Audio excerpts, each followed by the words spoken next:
Selamat datang di Kampus Talk, podcast yang mengupas isu-isu terkini di dunia pendidikan dan di kehidupan kampus. Saya Tina, dan bersama saya Rani. Di episode kali ini kita bisa dibilang sangat beruntung gak sih Kak? Karena kita kedatangan tamu yang luar biasa, yaitu Rektor dari Institut Bisnis dan Informatika Kosgoro 1957, yaitu Dr. Haji Haswan Yunas, SEMM. Selamat datang Pak Haswan. Terima kasih Rani. Iya Pak. Selamat siang Pak Haswan, terima kasih atas kehadirannya. Untuk memanfaatkan waktu yang ada, mari kita langsung saja ke sesi pertanyaan ya Pak. Ya, silakan. Oke baik Pak, untuk pertanyaan pertama nih Pak, bagaimana pencapaian yang sudah Bapak capai selama 2 periode menjadi Rektor di IB Kosgoro 1957 Pak? Ya, terima kasih Rani. Alhamdulillah selama 2 periode ini kita sudah berhasil mewujudkan yang pertama tingkat institusi baik sekali. Ya, di satu level yang bergensi di kalangan dunia pendidikan tinggi, karena standar penilaian baik sekali ini diberlakukan sama dengan perguruan tinggi negeri, perguruan tinggi swasta lainnya. Jadi artinya kalau kita sudah baik sekali, kita sama dengan UI, sama dengan Pancasila yang statusnya baik sekali. Nah, yang kedua kita sudah berhasil meninggalkan akreditasi prodi manajemen juga baik sekali. Yang ketiga kita berhasil meninggalkan akreditasi akuntansi juga sudah baik sekali. Kemudian program studi administrasi bisnis juga baik sekali. Dan kita bisa mempertahankan prodi komunikasi dengan standar baik. Standar baik ini sama dengan baik sekali apabila menggunakan standar 7 yang lama. Yang kurang dari prodi komunikasi hanya belum ada doktornya. Ya, jadi sekarang sudah lulus Ibu Hiswanti, sehingga itu akan meningkatkan prodi komunikasi juga jadi baik sekali. Kemudian yang sedang kita proses sekarang adalah sistem informasi. Kita harapkan juga hasilnya baik sekali, dan program studi teknik informatika masih baik. Artinya capaian kita sangat menggembirakan. 4 tahun ke depan target kita unggul. Ya, unggul. Mudah-mudahan dimulai dari semua prodi, terutama yang sudah baik sekali, dan dengan demikian kita bisa capai unggul juga di tingkat institusinya. Ya. Baik, untuk jawaban dari Bapak nih dari 4 tahun ke depan terkait dengan pertanyaan kedua dari saya ya Pak. Ya.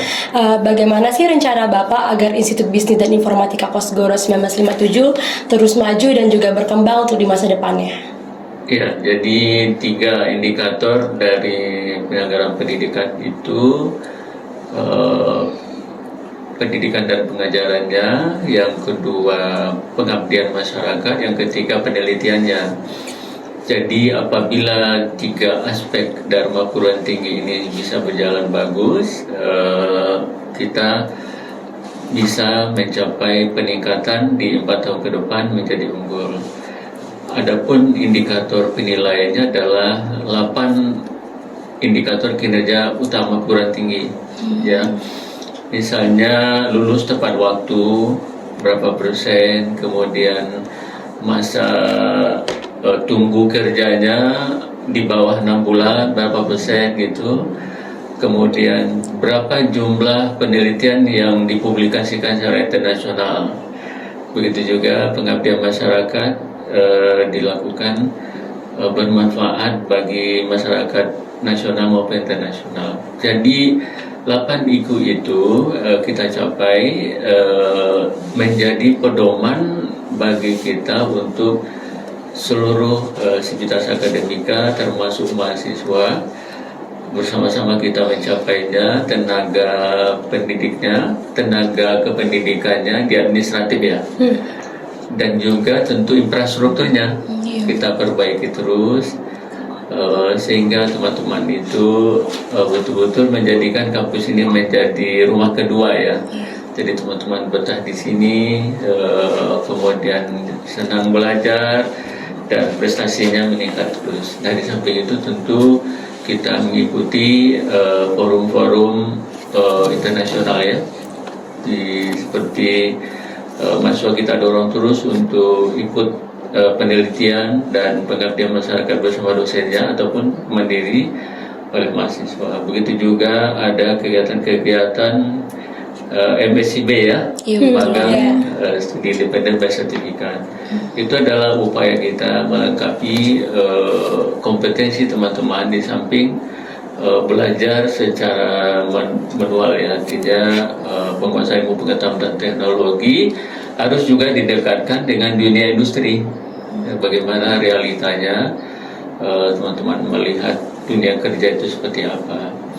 Dan juga kita sudah menyusun program kurikulum berbasis OB, Outcome Based Education ya. Jadi di mana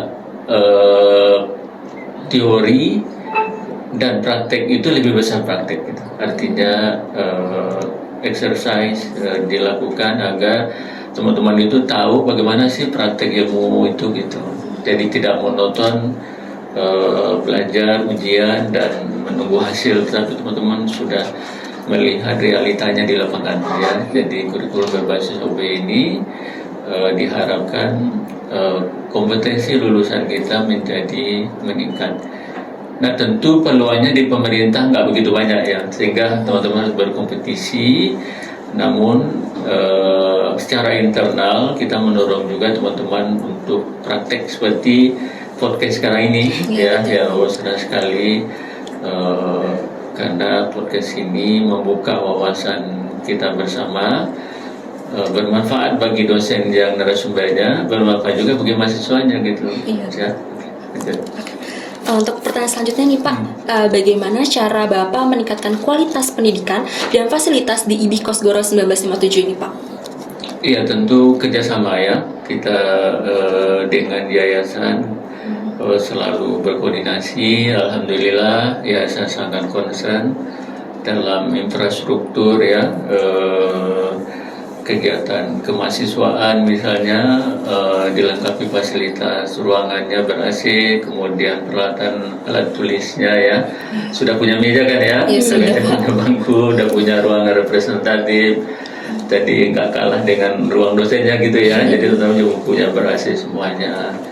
Dan alhamdulillah kita sudah bisa juga mewujudkan rumah ibadah ya, yang representatif ber-AC. Karena bagaimanapun juga teman-teman, penguasaan ilmu pengetahuan tanpa karakter itu tidak lengkap ya. Jadi teman-teman diharapkan di samping cerdas juga memiliki pengetahuan tentang agamanya masing-masing ya.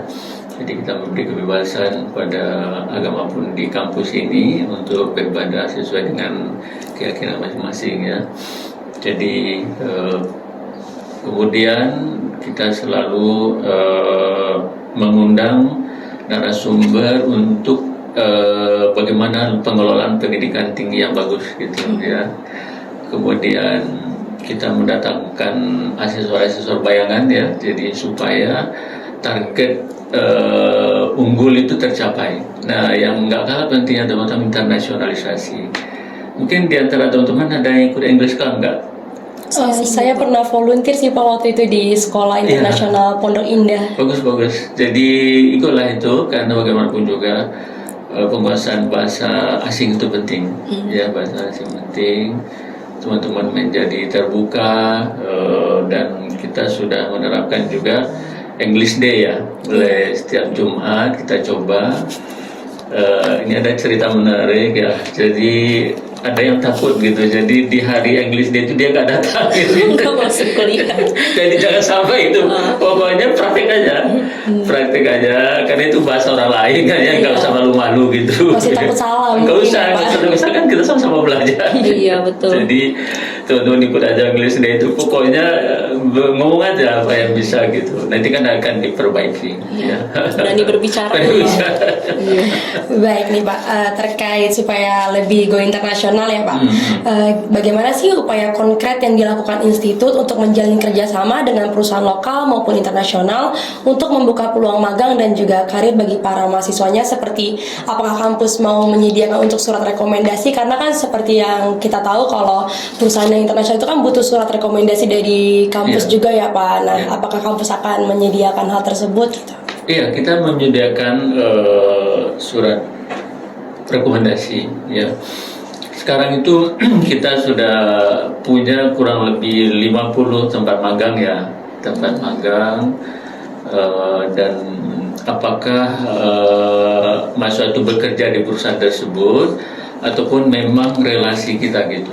Ya, jadi teman-teman gak usah khawatir untuk tempat magang di dalam list setiap wisuda itu kita lampirkan. Di dalam buku wisuda itu ada daftar perusahaan yang sudah bekerja sama dengan kita, sehingga concern teman-teman masing-masing di bidang apa. Tentu 6 prodi ini sudah terakomodir ya, di bidang manajemen, PTX misalnya, di akuntansi, PTB, dan akuntansi sendiri kita terbuka luas dengan Dirjen Pajak ya. Jadi sudah berjalan dengan bagus. Kita udah punya tax center juga ya, di bidang administrasi bisnis juga begitu, komunikasi. Kita bangun terus ya sama, dan resmi dengan pemerintah kita dengan Pusat Data dan Informasi Industri PD ya, punya perindustrian ya. Kita juga sudah bekerjasama dengan Menpora ya, jadi setiap tahun ada kurang lebih 10 mahasiswa kita mendapatkan bantuan modal kurang lebih 10 juta per paket program. Kemudian dengan PT swasta juga ada, sudah banyak ya, sudah banyak. Jadi ini kita bangun terus kerjasamanya, dan juga di dunia internasional kita punya kerjasama dengan Sianhan, dengan Busan University, Kaya University, baru saja kita dengan Pakistan ya, Malaysia, Kelantan, malah kita sudah join lecture dengan Kelantan kan. Jadi mahasiswa kita dan mahasiswa Kelantan menjadi satu kelas dalam mata kuliah manajemen strategi, TISI dan akuntansi. Itu berjalan sekarang. Nah, di situ teman-teman juga praktek bahasa Inggrisnya dan juga membangun link internasionalnya. Ya, jadi teman-teman gak usah ragu, gak usah khawatir, karena semuanya pada belajar ya. Penting ada keberanian untuk ikut program itu, dan juga kita sudah punya bahasa Korea ya. Bahasa Korea udah mulai kursus. Tapi sayangnya teman-teman nggak banyak yang tertarik gitu. Jadi kita bangun terus bahasa Korea ini. Kita udah punya labnya, sudah punya juga cornernya, dan bahasa Cina. Bahasa Cina juga sudah kita bangun kerjasamanya, dan sudah mulai juga trial kelasnya. Silakan teman-teman, harus membuka diri untuk maju ya. Jadi jangan takut untuk mulai gitu. Just do it ya, istilahnya. Kerjakan aja, karena semua kemajuan itu berawal dari langkah pertama kan. Jadi kalau orang berlari itu langkah start startnya dari langkah 1 kan. Nanti dia menang jadi langkah 1000 gitu. Kalau teman-teman tidak punya keberanian untuk mulai, ya nggak punya pengalaman, ya kan? Oke.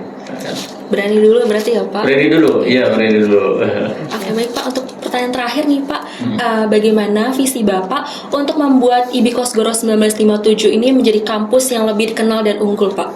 Iya, jadi tentu performa kita akan dilihat dari Tridharma Perguruan Tinggi tadi.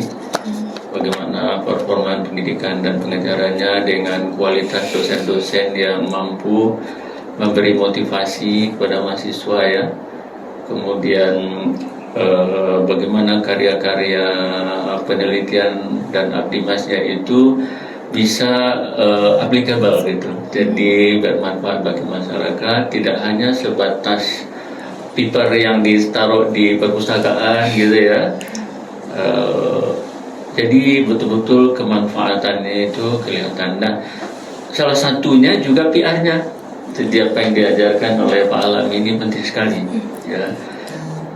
Sebagus apapun yang kita buat, kalau orang nggak terinfo, orang nggak tahu kan. Orang nggak tahu. Jadi rektor yayasan sangat berharap banyak kepada program komunikasi masanya ya. Jadi bagaimana publikasi dari informasi yang dibuat oleh kampus, termasuk testimoni-testimoni gitu ya. Jadi saya berharap pada Pak Alam nanti membuat lagi video-video singkat gitu ya Pak, video-video singkat.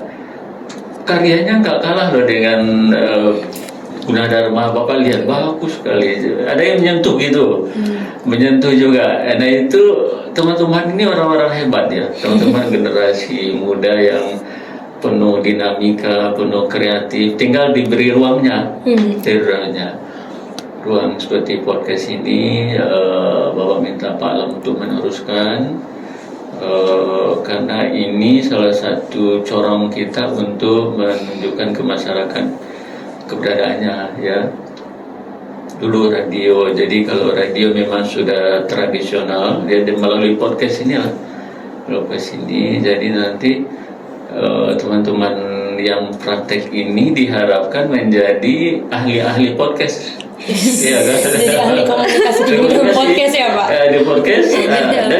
Dan itu jangan lupa loh teman, ini bisa menghasilkan uang juga. Jadi kalau teman-teman sering ekspor, orang kalau saya mau podcast produk saya pakai Ibika Studio aja gitu. Ya, jadi diinventarisasi lagi sama Pak Alam nanti, dimulai dari periode ini, dijadikan para pembawa acaranya ini menjadi profesional sampai nanti lulus, sampai nanti satu saat kalau bicara podcast Bapak terkenal Tina, Bapak terkenal Rani, orang-orang yang pernah berjasa gitu ya, dan teman-teman tim lainnya. Jadi satu tim kerja ini, teman-teman ini dalam hidup ini seperti melukis ya. Jadi semakin indah lukisannya, semakin dikenang gitu. Jadi pajang orang. Jadi teman-teman membuat peradaban ya. Teman-teman ini berkontribusi terhadap peradaban IBI ini ke depan seperti apa. Dan teman-teman itu gajah mati meninggalkan gading, manusia mati meninggalkan jasa-jasanya. Jadi teman-teman setiap periode itu harus membuat legasi lah. Periodenya Tina Darani meninggalkan ini, periodenya Kavi meninggalkan itu, jadi dikenang. Jadi semoga menjadi amal ibadah teman-teman. Amin. Satu kebanggaan bagi Bapak sebagai rektor, teman-teman tumbuh dengan dinamikanya dan berhasil membawa nama baik kampus. Ya. Oke. Baik, terima kasih banyak Pak Haswan sudah meluangkan waktunya yang sangat berharga dan juga sudah berbagi wawasannya dan juga nilai-nilai bermanfaat bagi para pendengar kami. Semoga semua informasi yang Bapak sampaikan bisa menginspirasi banyak pihak ya Pak. Amin. Benar sekali Tina, kami juga berharap Kampus Talk ini bisa memberikan pandangan baru bagi seluruh pendengar tentang pentingnya pendidikan yang berdaya saing global. Sayang sekali nih teman-teman, kita sudah di penghujung acara, padahal obrolan kita lagi seru-seru banget gak sih Kak? Iya Kak Rani, kita udah sampai di penghujung acara nih teman-teman. Jadi sesi podcast kita pada hari ini sudah ingin berakhir ya. Iya nih, yaudah kalau gitu sampai jumpa di episode berikutnya ya. Terima kasih sudah menonton. Salam pendidikan untuk masa depan yang lebih baik. Sampai jumpa. Sampai jumpa semuanya. Di Kalimantan